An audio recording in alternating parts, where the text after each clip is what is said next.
Hello and welcome to Rajya Sabha Television with me, Frank Pereira. The outcome of the assembly polls in the tiny hill state of Uttarakhand will depend on the political acumen of the major players, the ruling Congress and the opposition Bharatiya Janata Party. Largely, it will be a direct fight between the Congress and the BJP. The Bhujan Samaj Party has a base in a few pockets in the plain areas and could dent the prospects of candidates from the other two parties. The last 5 years have been a roller coaster ride for Uttarakhand. The polls will be the biggest test for Chief Minister Harish Rawat, who managed to win a floor test and save his government in May last year. The election will shape his political future. The BJP, meanwhile, exudes the confidence of being better organized. The party's top leaders, including poll in charge and union ministers JP Nadda and Dhirendra Pradhan, are conducting whirlwind tours of the state. On this edition of The Big Picture, we'll take a look at the issues that will dominate the polls in the hill state. Joining me on the program today are Bharat Bhushan, editor Catch News, Gopal Krishna Agarwal, national spokesperson of the BJP, Dhirendra Pratap, MOS Uttarakhand government, and Ashok Mishra, news editor, Garhwal Post. Ashok Mishra, I'd like to start with you, of course, and get a sense from the ground there in Uttarakhand. What do you believe are going to be the factors that are going to influence the polls this time around? It's basically not just one factor. The Uttarakhand has faced a natural disaster a couple of years ago, and that sort of put everything out of pitch in the state.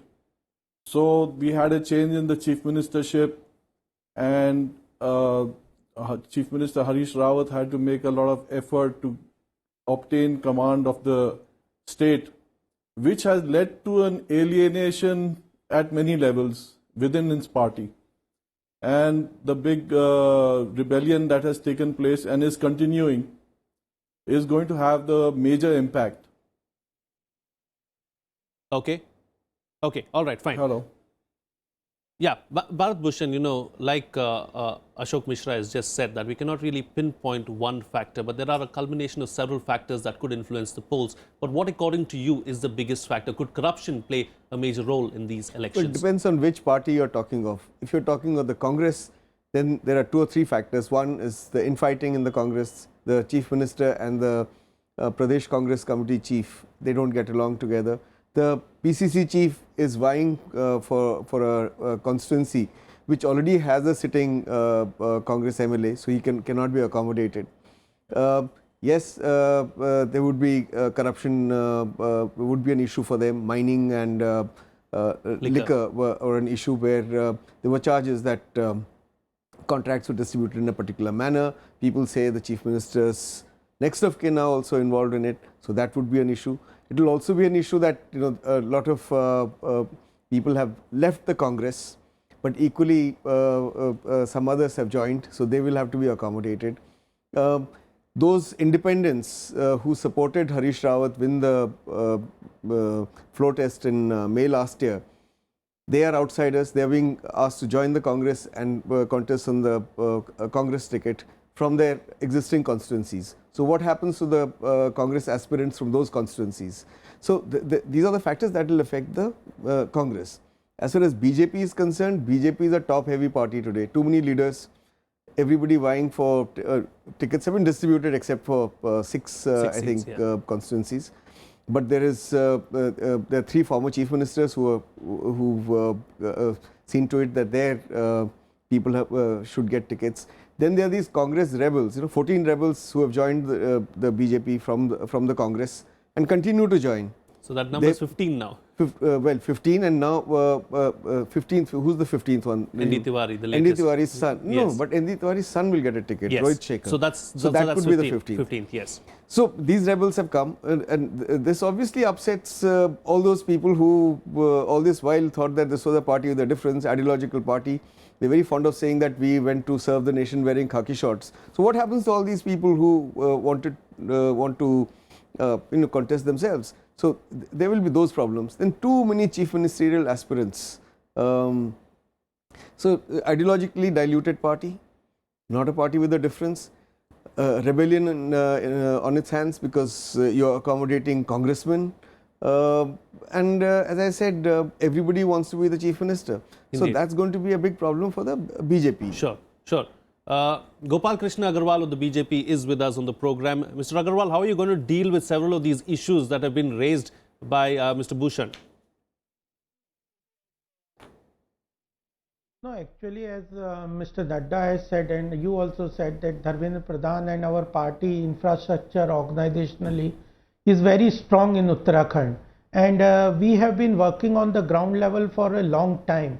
The problem with the Congress was it's now a sinking ship, as can be seen that everybody is deserting it. So that was one important issue. Second thing is why they are deserting. It is because of the losing popularity of the Congress leadership, local leadership there. They were involved in deep corruption. Harish Rawat was himself there was a video which showed his involvement in the corruption and money transfer. So that, and the people there is no development there, and the disaster which the state saw was completely mismanaged. The disaster relief and the way infrastructure is lacking in the Uttarakhand, that are very major issue. And the Prime Minister has recently done a good work with the announcement of linking of this four this Dham Badrinath Kedarnath, and that's a big boost for the economy of the states. So ultimately, the corruption of the current dispensation, the desertion of the people because of its losing popularity, and Congress being seen as a sinking ship, and the organizational strength of our party, the groundwork which has been done under the dynamic leadership of Amit Shah ji in the center, under the guidance of Amit Shah ji and the local leaders there. So that itself and the anti-incumbency, all this together are the factors which show that the people of Uttarakhand want a change, and BJP is the only alternative which can give good governance, economic development, infrastructure, and a transparent government. I think we are very well poised to now come to power in Uttarakhand. Okay, fair enough. Your point's taken. Mr. Pratap, I'm sure you want to respond to some of those allegations that have been made, or some of those points that have been raised by Mr. Agarwal, talking about how the government is tainted with corruption allegations, and also anti-incumbency could be a major factor because the people of Uttarakhand, he says, are fed up with the Congress rule. These are all baseless charges. Now, in the last 5 years, we were always facing the stepmotherly treatment given to us by the union government. In Uttarakhand, there were 4 by-elections in the last 5 years, and all the by-elections were lost by the BJP. And it shows that people were never satisfied with the policies of the center. Now, I don't know on what basis he is making all these wild charges. Now, he may be talking about a so-called sting operation, but almost a year is gone, but no case had been registered. So now, on false grounds, if they wish to come back into power, or by making defections, they may think that they would be able to catch the power in the state. I thought it would remain a dream only. But as Mr. Bhushan said, your party does not seem to be like a house in order. There seems to be a lot of infighting within the Congress itself. Now, that will definitely dent the image of the party and hurt the party's chances. I thought BJP is taking all these peoples in their fold with this dream that they may come back into power. But people are looking towards their activities, and whatever they have done in the recent time, it is against the principles of Shri Atal Bihari Vajpayee, who was a pioneer and who had made certain amendments which had been brought by late Rajiv Gandhi regarding the anti-defection law. Now, they people are making all type of efforts for these defections, and they feel with the help of congressmen they may win these elections. On the one side, they say that they want a Congress Mukt Bharat, and on the other side they had become Congress Yukt Bhajpa. Okay, okay. Mr. Agarwal, the charge is that your party does not have its own leaders. You're poaching Congress leaders and ensuring they come into the BJP fold and trying to win elections that way. Don't you have leaders of your own, is the charge?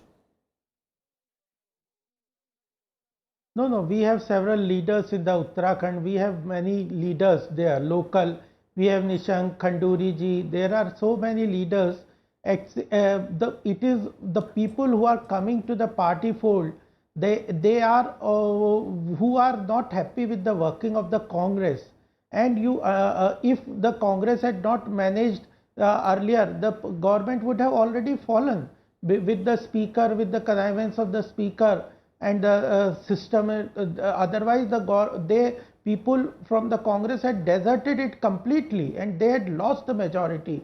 They have somehow, Harish Rawat has been able to just carry on with the government with a minority status because of some of the laws. So ultimately, the basic thing is people of Uttarakhand needs infrastructure.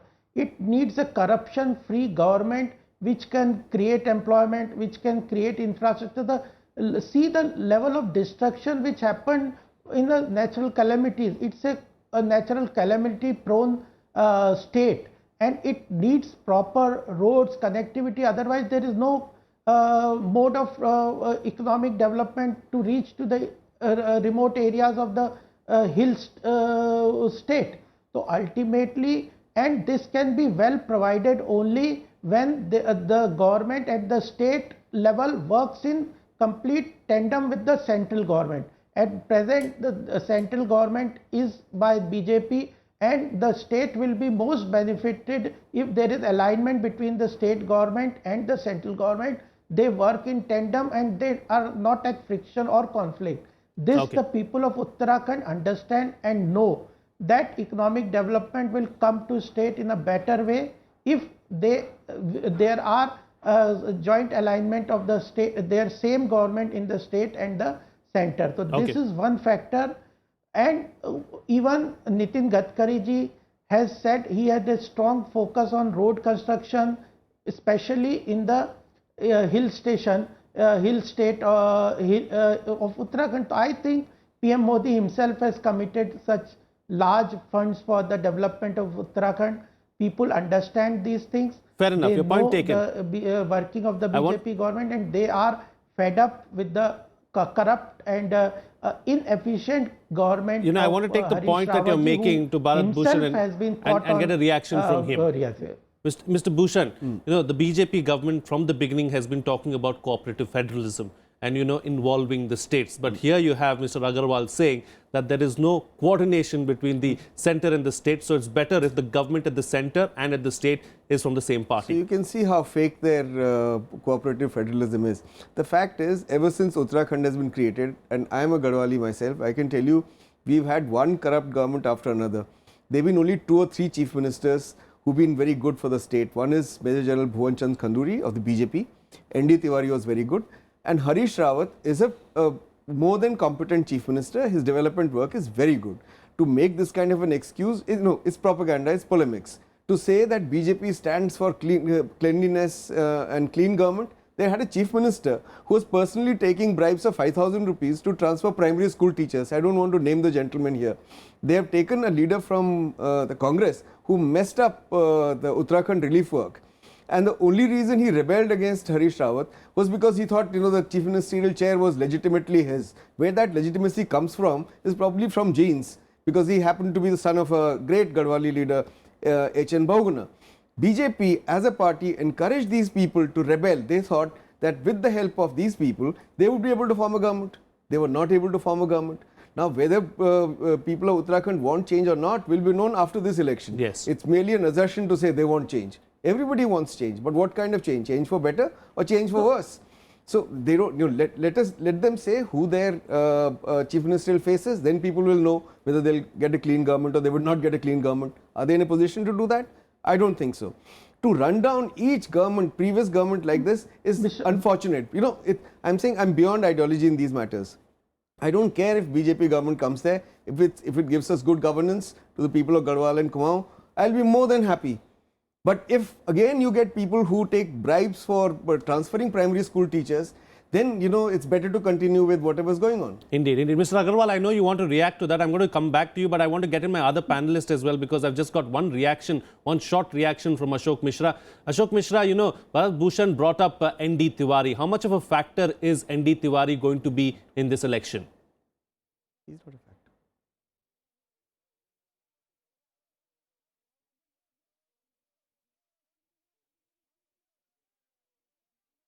Well, you seem to have lost the line there with Ashok Mishra. He's not a factor. Okay. I brought him up only to say he was a good chief minister. Indeed, indeed. All right. Mr. Agarwal, who's your chief ministerial candidate for Uttarakhand? One thing I want to say on the Mr. Bhushan's comment is he has already conceded that the best chief ministers were BC Khanduri ji of BJP, and even ND Tiwari has praised that he has also joined today the BJP.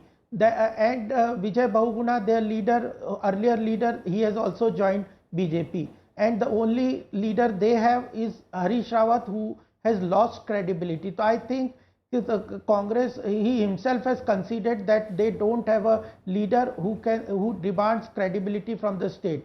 In our case, we have several leaders, as has been said, and finally we have said that we will go to the polls without the chief ministerial candidate. It will be decided by the legislator who will elect their what is the outcome of the election. They themselves will decide who is their leader for the to be the chief minister. So I think there are several leaders. We have good basically we work, our organization works in tandem with the state legislators, and they will decide.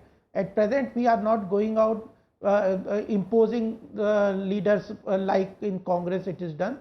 Is it because MLAs, they will decide who they want their leader to be. Mr. Agarwal, in the past when the Congress used this similar strategy, the Congress was criticized for not naming a chief ministerial face. The BJP was proud of the fact that they could put up a chief ministerial face, but that does not seem to be happening right now. The BJP is turning into Congress in a way as far as the chief ministerial candidate is concerned.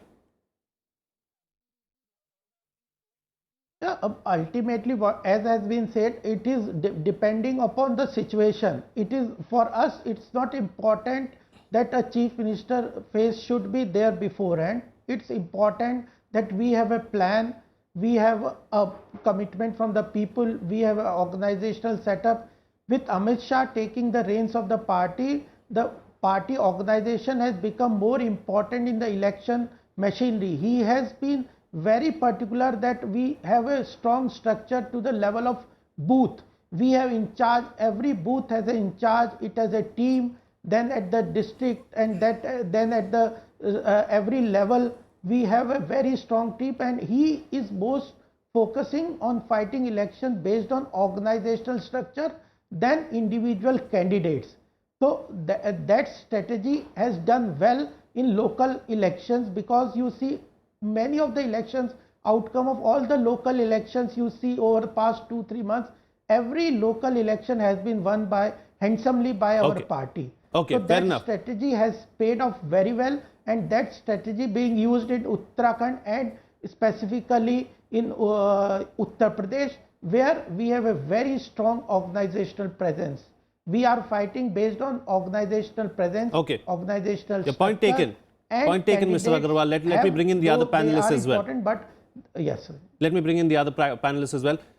Mr. Pratap, one of the charges against the Congress is that you're losing your leaders. Everyone's abandoning the sinking Congress ship is a charge that is made time and again. And we've seen that happen as well over the last few years, where many of your senior leaders have in fact deserted the Congress and gone to other parties. Same is the case in Uttarakhand as well. Is that something that worries you?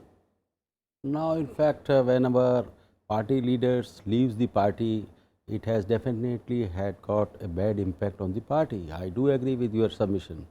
But if people goes and leaves the party for selfish gains and for self-imposition in other parties, then everybody knows that they had gone over there for self goals. So anyway, the party is thinking on these desertions, and today the party is going on to elect and select the party candidates for the forthcoming elections. And I do hope that the people who had left, almost 12 MLAs had left till now, we are taking them into, we are taking new people on their seats, and we are quite hopeful that the work being done by our Honorable Chief Minister Shri Harish Rawat, that would be taken in good way by the people, and the mandate will come in our favor. Will anti-incumbency be a factor? Now, in fact, Harish Rawat ji is the most popular chief minister in the northern belt of this country, and the 4 by-elections results shows that people were always behind him. It was he who had brought Uttrakhandiyat among the people of the Uttarakhand. He is talking about our culture. He is talking about our land. He is talking about our history, and he is making new plans for the development of our new state, which is a baby of just 16 years. So people are also of the view that undemocratically his government had been brought down by the center, and the Supreme Court had given a verdict in the favor of us. So it shows that the center had not played in a democratic manner with us. They had not given the dues to us, 7,000 crore rupees which were to be given for us for the rebuilding of Kedarnath. They had not been given to us.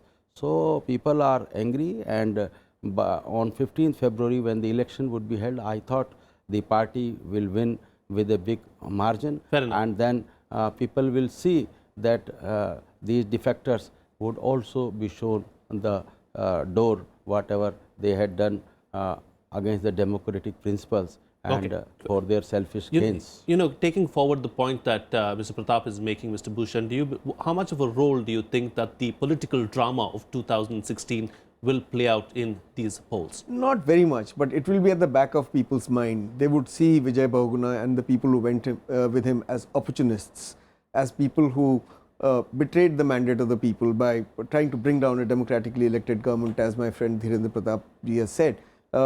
It will matter a little bit, but what people really want is good governance, accountability, transparency. And I'm saying that all these counts, Harish Rawat hasn't done too badly. Of course, there have been charges of corruption, that so-called sting and so on and so forth. I mean, all our politicians have feet of clay, both in BJP as well as in Congress. But he has been a more than competent chief minister. 23 hours of electricity in Uttarakhand. I mean, it's a record. Which other state give? I think it should be 24 hours of electricity, because ours is a electricity producing state. That's our natural resource. That's the only resource virtually, besides our human resource. That's a good thing he's done. So he's not seen in a bad light by people. But let me say this: if BJP today announces that its chief ministerial candidate would be Bhuvan Chand Khanduri, they will stand to win. But they're not in a position to do it, because they've got 10 contenders and they'll have to rule them out. You know, somebody on age criteria, somebody on X criteria, somebody on Y criteria, somebody because he's come from Congress like Harish Rawat, who's, or somebody who just thinks that he should be the chief minister. So clear leaders should be defined, as these people have done in the past. They defined a clear prime ministerial candidate and they won. They defined a clear chief ministerial candidate in Assam and they won. In Uttarakhand, the party is in a bit of a mess. Sure. And that's why they are unable to do it. And therefore, that's why I'm saying that one cannot predict the results of this election beforehand, saying that BJP will win. Indeed. I don't think we can say that in advance. Indeed. All right. We won't do that as well at the moment. But let's bring in Ashok Mishra as well. He's joining us on the phone line right now, because unfortunately the video link, there seems to be a problem with it. Ashok Mishra, as far as the BSP is concerned, how much of a role will the BSP play? Will the BSP be able to play spoiler in Uttarakhand? Yeah, BSP has always played a role. It has always made up the majority for the Congress. And actually the legislators have been mostly opportunistic and they joined the ruling party. Can you hear me? Yes, go ahead. We can hear you loud and clear. So the BSP has always played a role, and it will play a role also this time. But this time I anticipate that there will be a clear majority for the BJP, because all you may say make personal comments about all the people who have joined the BJP, all the leaders, but each and every one of them has a very strong following in their areas. Therefore, even if they take 10% of that following into the BJP, with elections being decided between 1 to 3% margin, they will make a lot of difference. And this election is the BJP's to lose. As for the chief ministerial candidate, that is not an issue, because there has to be a development philosophy for Uttarakhand which works. And unfortunately, after N.D. Tiwari, who gave a start to the state, because he brought in educational institutions and set up industrial estates and things like that, there has been no development philosophy. The only development philosophy has been build things, build roads, construct buildings, whether they are empty buildings, community halls, community health centers without doctors. So that is because you get a margin from building things. So corruption, of course, is universal. Everybody is involved in it. So Harish Rawat is not going to face so much of a corruption thing. Right. But the basic support that he enjoys is very narrow now, because he's just the only leader in the Congress. So this election is the BJP's to lose. They start with 45 seats, and let's see how far they go down. All right. If this N.D. Tiwari's son is given a ticket, that will be very unpopular. So that will bring them down a little bit. Indeed. But All at right. the present, I've got 1 minute left on the program, so I'd like to get quick final comments from all my guests, beginning with you, Mr. Agarwal. A quick closing comment. I think there are two important issues. Our government has done, Uttarakhand has a big population of ex-servicemen and in the army. So we have done a lot for the through the OP scheme for the pensions of the retired personnel. That is one positive factor. And another is connectivity to the remote hill areas. And BJP has done very well across the country on the connectivity roadmap. And further, it has done, PM himself has taken initiative in developing the Char Dham circuit, and that's very important for the development of the state. And the corruption Mr. Pratap, quick closing comments from you. They are fed up with the corruption of they Congress. are talking about the connectivity. They were having only one thing in connectivity, that is their anti-democratic policies from Arunachal to Himachal and from Himachal to Uttarakhand. Everywhere they try to dislodge the democratically elected governments, and they want to get against the mandate of the people. I think that is their biggest dream, which would be never be fulfilled by the people. I can say that. Ashok Mishra, quick closing comment in 10 seconds from you. Well, right now it is BJP advantage, and there is Uttarakhand is a middle class society. It works on middle class principles. So the right approach has to be adopted, which I don't think is being adopted by either party at the moment. All right, fine. Bharat, Bhushan, please close the show for us with your closing comments. I personally, doesn't matter to me which party comes into power. As somebody who is from Uttarakhand, has close associations in the region, I want a government that will be clean, that will not be corrupt, that will be accountable, that will be transparent, that will generate employment. And our major resource is human resource, which will educate our people, set up more educational institutions. I do not want a government which will be full of opportunists who will keep on shifting from one party to the other and bring instability to the state. All right. On that note, I'll have to call it a wrap on this edition of The Big Picture. Thank you so much, gentlemen, for joining me on the show and putting things into perspective for us. That's all the time we have. Thank you so much for watching.